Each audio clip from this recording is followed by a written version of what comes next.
बनना है तो भीड़ का हिस्सा नहीं बल्कि भीड़ का वजह बनिए।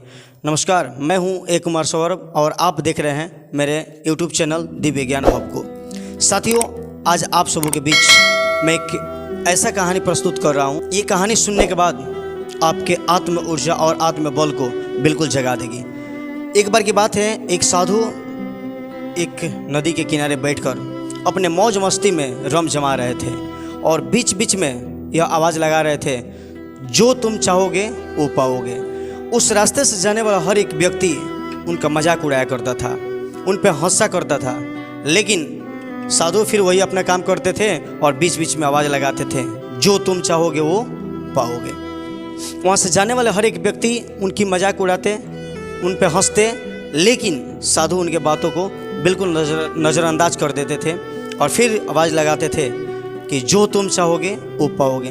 किसी ने उनके पास जाकर के ये जानने का प्रयास नहीं किया कि आखिर ये साधु क्यों बोलता है, लेकिन सब लोग ये बोल के उनको मजाक उड़ाते हैं कि ये पागल हो गए हैं। उसी रास्ते से एक युवक जाता है और उनकी आवाज़ को सुनता है कि जो तुम चाहोगे वो पाओगे।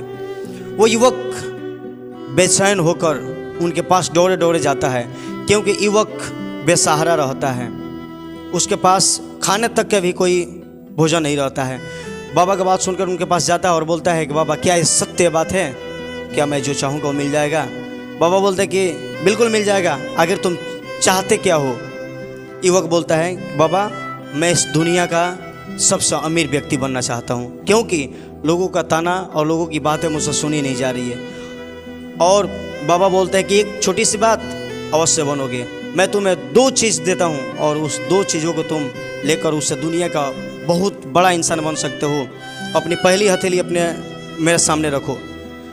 युवक अपनी पहली हथेली आगे रखता है और बाबा एक हीरा निकालते हैं और उसके हाथ में रखते हैं, बोलते हैं कि ये हीरा धैर्य है और इसे तुम तब तक संभाल के रखना जब तक किसी कार्य को कर रहे हो और सफलता नहीं मिल रहा है, तब इस धैर्य रूपी हीरे को निकाल कर याद करना। बाबा बोलते हैं कि फिर दूसरी हथेली मेरे सामने करो।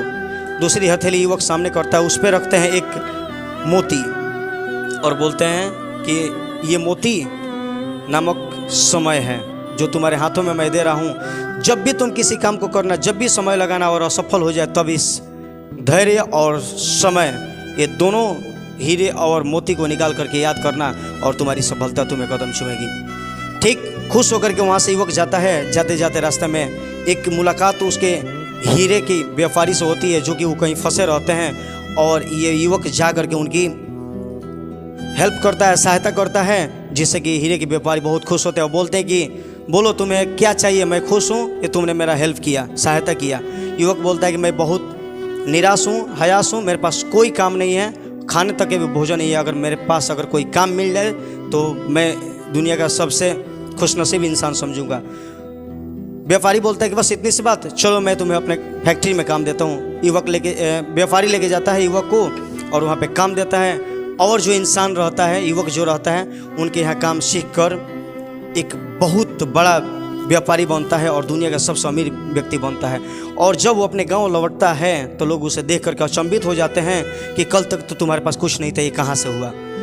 युवक बोलता है कि जिस साधु का बात तो लोग सुनकर मजाक उड़ाया करता था, उसी साधु का बात हमने सुना और वही साधु हमें 2 चीज़ दिए, जिसका एक नाम था समय और एक धैर्य। समय और धैर्य, यही 2 बीचों के फैसला ने आज मेरी ज़िंदगी को बदल दिया। साथियों, इस कहानी से हमें सीख मिलती है कि जब भी हम किसी कार्य को कर रहे हैं, जिस भी लगन से कर रहे हैं, जितना बार हम फेल होते हैं, जितना बार हम असफल होते हैं, हमें धैर्य रूपी उस वस्तु को याद करना है और इस समय रूपी उस वस्तु को याद करके अपने जीवन को आगे बढ़ाना है। जब भी फेल हो धैर्य रखें, जब भी फेल हो धैर्य रखें। और हमें अपनी कामयाबी में, हमें अपने जीवन में अगर कामयाब बनना है तो धैर्य और समय दोनों को अपने मुट्ठी में करना होगा। उम्मीद करते हैं कि ये कहानी आपको पसंद आई होगी। मिलते हैं आपको नेक्स्ट वीडियो में, तब तक के लिए जय हिंद।